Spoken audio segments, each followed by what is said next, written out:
Welcome. If you're looking to unfollow a page on Facebook and you're on your PC, you've come to the right place. Whether you're tired of seeing updates from a particular page or just want to tidy up your feed, the process is simple with the new Facebook update. In this video, I'll show you how to unfollow a page step by step. Let's get started. First, open Facebook on your PC and log into your account.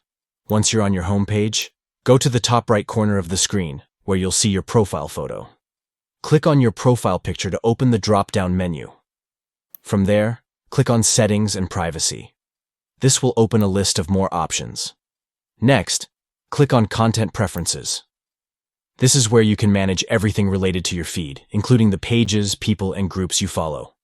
Once you're in the Content Preferences section, look for the option that says Unfollow People and Groups.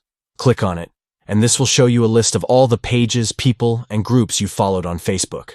Now, scroll through the list to find the page you want to unfollow. Once you've found it, you'll see an icon next to that page.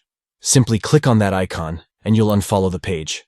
After that, you won't see any more updates from that page in your feed, but you'll still be able to visit their page whenever you want. And that's it. You've successfully unfollowed the page. You won't receive any more posts from that page, but if you change your mind later, you can always follow it again. If this video helped you, don't forget to like, subscribe, and click the notification bell so you stay updated with all the latest tips and updates. Thanks for watching, and enjoy a cleaner, more customized Facebook feed.